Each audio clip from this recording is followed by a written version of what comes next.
Right, hi, Warren here, race director, joined with Ian, my dashing, I can't say that, can I? My willing compatriot on the course, and obviously a major player in the whole of the technical side of things. And we're just going to have a bit of a chit chat about the people we think are going to do pretty well at GODZone this time around. So Ian, you've had a bit of time to think about the teams who are going to be at the top of the leaderboard, so what do you reckon? Well, one thing about adventure racing is that you can be a good team on paper, but anything can happen in adventure races, as we know, and so experience and navigation count for one thing, but they've really got to put it together on the race. And we can only really go on past experience. We're not sure the fitness and the state of some of these teams, but in no particular order, I'm rating the Australian team, Adventure Medical Kits.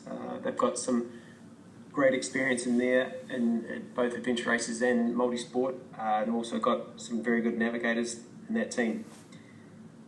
Speaking of navigators and experience in New Zealand bush, Heartland Ryco and Oldham Slow, they have some exceptional adventure racing background and experience. And while they may not have the horsepower of perhaps some other teams, they'll certainly be going in the right direction. What do you think about next generation, the young team, Warren? Well, yeah, I guess both of us in the past have sort of tended to sort of go a little bit with the older teams, knowing that experience counts for an awful lot in the race. But I think Bivouac last year proved, and Next Generation also proved that the young teams are finally sort of catching up a little bit. And I think with Emily super strong, and they've got plenty of navigational nous in there, and those guys have done 3 or 4, or I guess all 4 GODZones now, so they've got a fair bit of experience. Whether they've got enough to get into the top 3 or 4, I'm not sure, but they'll be there or thereabouts. I don't think they're one of my top picks, but I think they'll be there or thereabouts, I guess, sitting on the fence in a classic way, of course. Yeah, I'd be interested to see how their strategy plays out as far as the race goes. I mean, they've got the navigational and race experience to a certain extent, but adventure racing strategy counts for a lot of things. I like the look of Rebel Foods. They've got some old-time campaigners in H and Willie and Baz and also Lisa, and they've great experience in that team. I'm rating them quite highly. One perhaps not dark horse, but one team that will throw, I think, the cat amongst the pigeons is Seagate, the all-girl team this year. I think that could really test quite a few of the other teams. What do you think about the girls' team? Yeah, I mean, collectively they've got good navigation and an amazing amount of experience. I'm sure they've been out there sort of training pretty hard. I guess the interesting thing for those guys is actually a kind of almost the leadership role, like Sophie and Lara, Emily, Fleur. They've all been in strong teams before, but maybe in a role where they're either just strong companions in the team, whereas actually they're going to have to step up and lead that team and do the strategy, and a lot of the sort of success in adventure racing comes down to application of that strategy and knowing what to do. And they've been around a lot, but in Sophie's case, she's always had Chris as the navigator or Nathan as the strategist, and the question will be is how much of what they've done in the past has she been able to suck up, and can she apply it to her own team? Has she got to make the tough decisions? And time and time again, it's the teams who make the fewest number of mistakes and make the right strategic choices which ultimately come out on top, and it's not often down to just absolute horsepower. So I think they're going to be right up there. Whether they've quite got it to go all the way, I don't know, but I seriously wouldn't be surprised to see them in the top 3. But whether or not they've got quite enough to win it, I don't think so. There's probably a couple of individuals in the race who may well have a disproportionate impact on it, thinking like Chris Vaughan. But they'll be good for sure, and it might be quite good to have a number of humbling kind of experiences for other male teams out there getting absolutely smashed by this group of 4 very strong females. Well, sure. I take your point about the leadership role, and that leads on well to the Sword Fox team of Brent, Stu, Naomi, and Ash. I mean, they've got they're very strong and experienced, and it'll be interesting to see who in that team sort of steps up and really takes command of that leadership role. They've been in some very good teams in the past. Obviously, ex-world champions in there, but when they were world champions, they weren't the team captain there or the ones making the decisions. I guess the final decisions of the team. So yeah, I mean, again, we know Stu and Brent are incredibly strong. I think Brent had been suffering a little bit post coast to coast. I think they've been overtrained or something, but I'm sure he'll be absolutely fine. Stu's just a bloody machine. Both of them really good with the map. Ash and Gnome's both really strong. I mean, I suspect they're probably, again, with Torpedo 7, I would put them as probably, with Newlands maybe, just because of that local connection as well. I think they've got a strong connection with the local environment. They've raced around that area, and it does make quite a difference. I think they'll be backing themselves to go all the way. So, I mean, without trying to get onto that top three, I suspect they're going to be up there, amongst that top group. But whether they can sustain it for 4 days or whatever it is that the leading time will be is another matter, because they were right up there last year, but then injury forced them out, and you need to be able to nurse yourself through the full distance, because if you don't get to the finish line, you're not going to finish anywhere. So, but yeah, I think they'll be pushing everybody really hard. Yeah, they'll certainly be fast. We've got Team Bones from the States. They've certainly had a wealth of experience around the world in races. They're going to be, I think they're going to be a threat. The one glaring, obvious admission from their team is no Kiwis, and it's just time and time again, racing in New Zealand just seems to favour the Kiwis, and I'd love to see a foreign team really challenge those top places. Yeah. I mean, I know Roy and Lees is kind of real strong as well. I'm not sure how much racing Lees has done in kind of recent years, but Roy's been around forever. He's been racing a long time, super experienced. I think if this was their second GODZone, my gut feel would be that, you'd put them up there and say these guys would be capable of a top 6 or 7 or 8 finish. But first time out here, just because of the local advantages, the local teams understanding the maps, the little idiosyncrasies of racing in New Zealand that the overseas teams don't quite get. I don't think it'll be quite there for them. But I think that's what sort of sets out Adventure Medical Kits, that US-Australian sort of team, is that Rob has raced here before. They kind of know, what it's about, what to expect here. They won't go in here, even if Kyle's a little bit naive about, what racing in New Zealand's about. As a team, they'll actually get their heads around it pretty well. So I think, they got a pedigree, on the world stage. But I think Rob's experience in New Zealand will actually hold them in pretty good stead. Big question for those guys is whether or not they'll make a massive cock-up. I think, I'm going to go without being too rude, I think like Torpedo 7 and those guys always doing really well and then prone to an absolute clanger at some point, and they could drop hours. And in a race like this where it is going to be pretty tight and there is like 7 or 8, 9, 10 teams who could really, really win it, you just can't afford a 3, 4, 5 hour clanger. So they'll be just, if they can minimise their errors, I think those guys will go well. But I don't see Bones in the top 5, have to say. So what about T7? They've been the nearly guys for a couple of years. I think with Seagate stepping aside the main team, big chance for them this year. Yeah, Torpedo 7. Yeah, they've got some horsepower in there certainly, and some great experience. If they get their act together, and as you say, don't have any clangers, they've been going super well in other years. It just hasn't worked out for them. If they can keep their heads when all about them are losing theirs, then I think they're definitely a top 3 pick for me.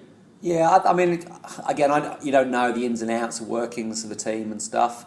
They never struck me as a team which were quite as in harmony as someone like Seagate. They seem to work in kind of perfect unison, when they're racing. But I just wonder whether, like, the experience of a couple of years where they've made really big cock-ups in the last sort of day or so of the event, which has had profound impacts on their kind of finishing position, whether they'd actually had the brains to step back and say, look, why are we making those mistakes? Is there a way that we could actually execute our strategy, which means there's some more oversight, i.e., if somebody's failing or missing something, who's the backup guy making sure that you don't do that? Is somebody doing a check to say, we have collected all those control points? I mean, if you're cycling past a control and there's one guy on the maps and you just miss it, then who's the person with the control card or the route book saying, why haven't we picked up CP28 or whatever it is? So, I think they need to use their noodle a bit more. They've got the horsepower, but if they actually use their brains and actually race really smart, then, again, I think they could be right up there. And, they've been very, very close.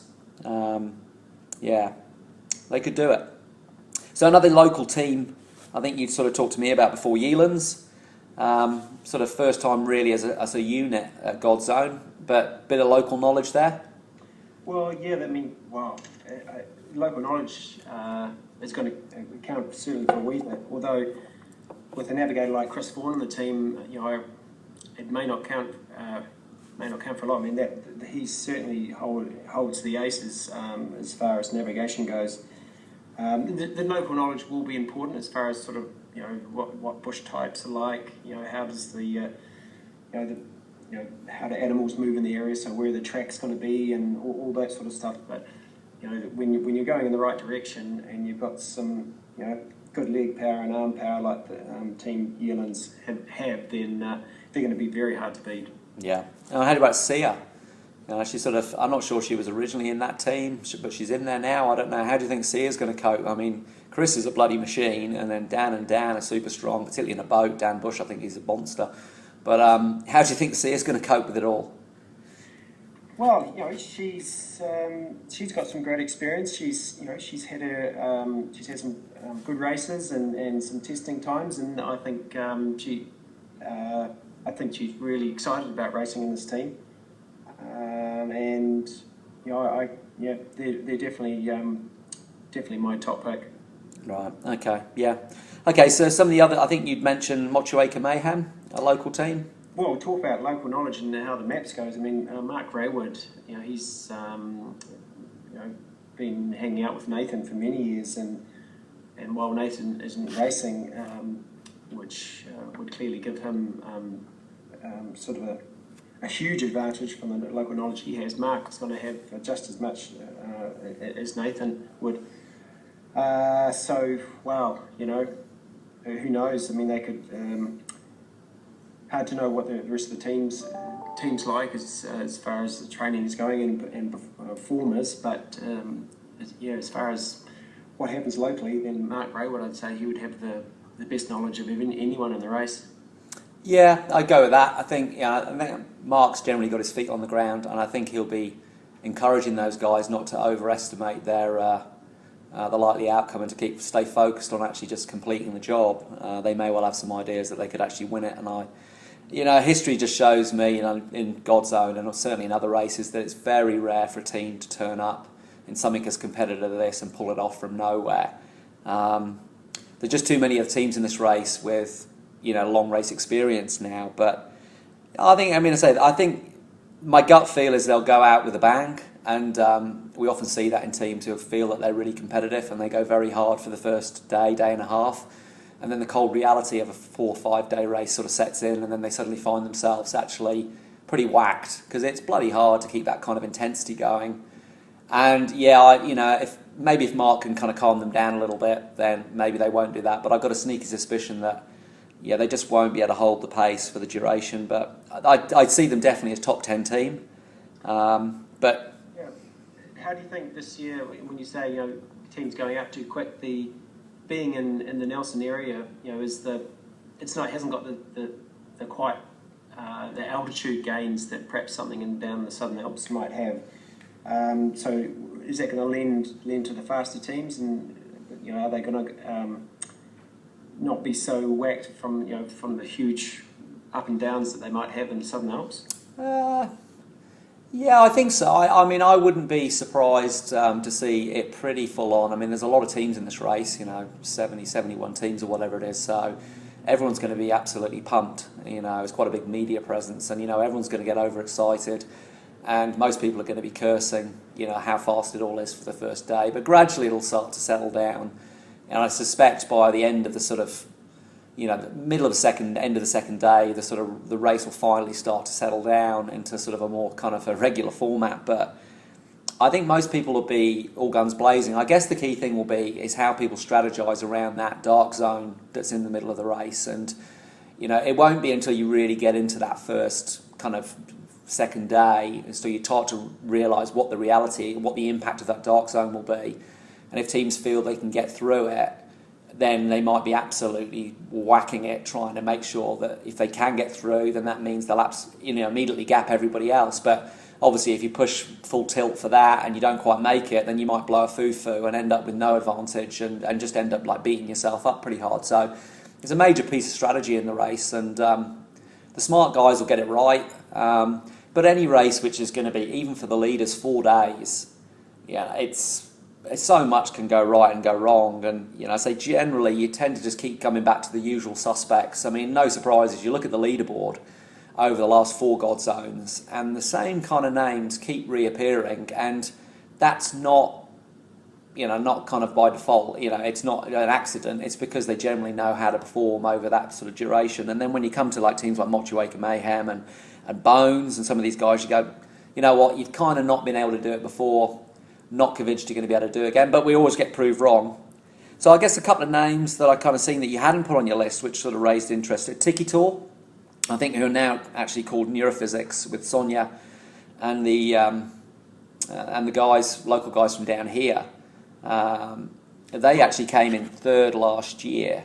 Tom, Mike, George, Lucas. George is a bit of a beast. They must have done 3 GODZones now. They've got 3rd last year. I wonder to be interested in that. I think they've definitely got some potential. Right. Yeah, I mean, then I'm also interested. You also talked about Next Generation, but didn't mention Bivouac. They've obviously had a bit of a ding-dong battle over the years. Kind of perceived as being the young teams. I guess they're pretty experienced now. But what do you think between Bivouac and Next Generation? Well, I know the teams reasonably well, and I think they haven't totally fired yet. Either teams really haven't lived up to their potential. They've got some really good athletes in that team and some excellent navigators, and I'm always a little bit surprised they haven't done better.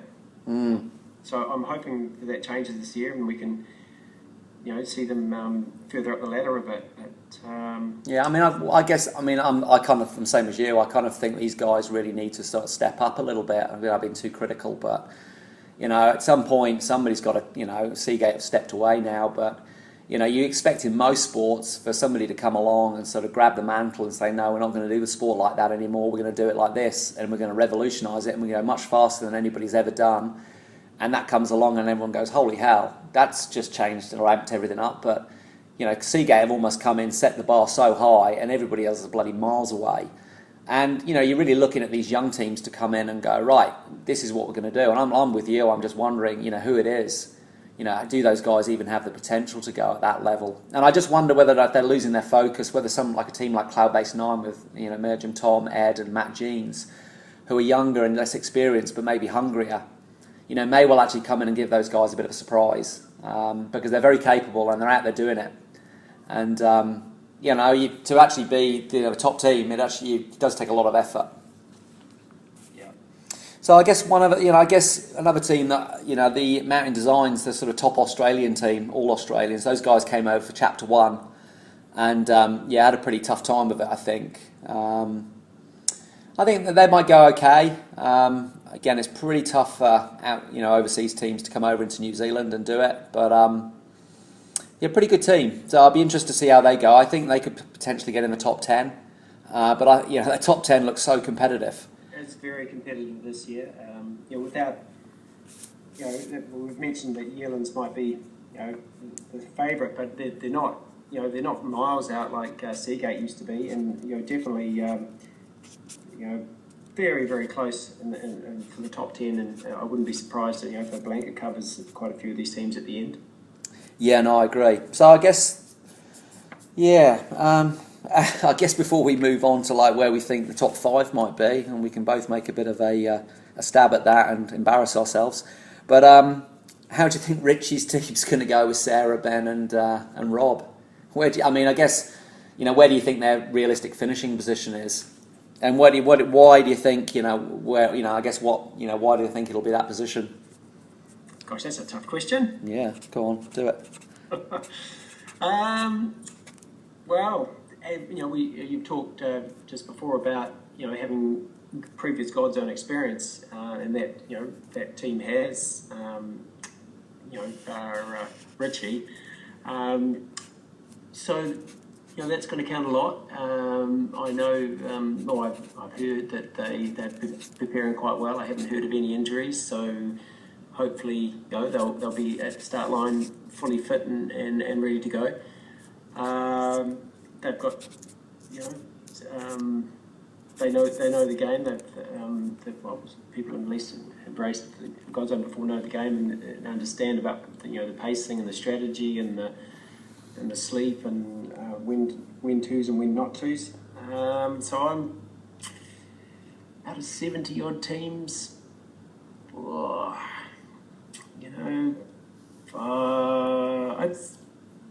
I guess first things first, they're going to do the full course. Well, of course they are. All right, okay. Well, we'll hold you to that. So they're definitely going to manage the full course. They're not going to get short course. That's positive. They'll be delighted to hear that because I know they failed twice before.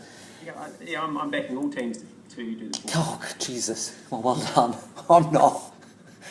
I think we'll be doing really well to get 50, 60% through. I don't want to jinx you. No. Well, hopefully everybody gets through. But yeah, we know that's the reality is often very different. But okay, so they're definitely going to do it. So top half.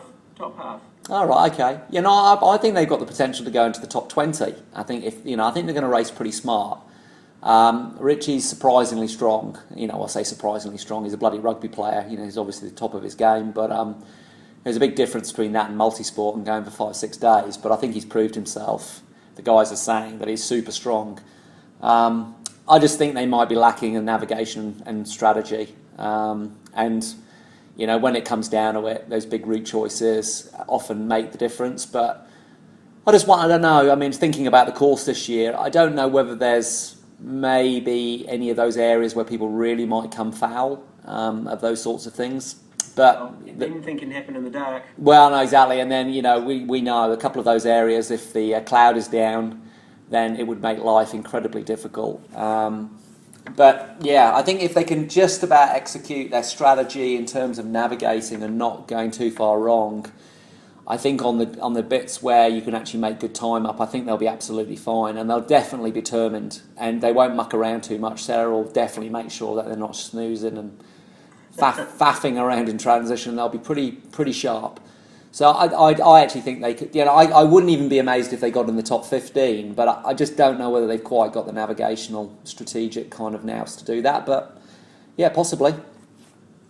Yeah, well, I hope the teams have looked after their foot preparation for this race. Yeah. Geez, that's pretty. It's not a long trekking course. It's the shortest trekking course that we've ever had, but it's definitely the toughest on the feet, isn't it? It's like rocky and hard. Yeah. You can be the fittest team and have the best navigation, but you start getting feet problems, blisters and stuff like that. It can really cripple a team. Yeah, I think that first trek might sort a few people out on their feet. Yeah. It's 52k, but yeah, 24 hours of foot rubbing is not going to do anybody any favours. It's certainly not soft and forgiving. So yeah, you're right. I mean, those sorts of things could have a profound impact on the finishing position. So. Okay, I guess we should probably get each other to sort of sum up where we think the top 5 will be, and then we can kind of circle back to this at the end of the race and have a laugh at each other's ineptness, I guess. So, what do you reckon for top 5? Top 5. Okay, well, I'm picking Adventure Medical Kits. Oh, to win? No, I'm not, there's no order. I need an order. No. That's just sitting on the fence incredibly. We need an order. Do you need time to write your order down? No, I can do that. Okay, well, you want to go top 5? You want to go 5, 4, 3, 2, 1, or 1, 2, 3, 4, 5? I'll go from the top. Okay. Yearlands. Right. Top, and I'm going to go Sword Fox 2nd, Torpedo 7th, 3rd, Adventure Medical Kits 4th, and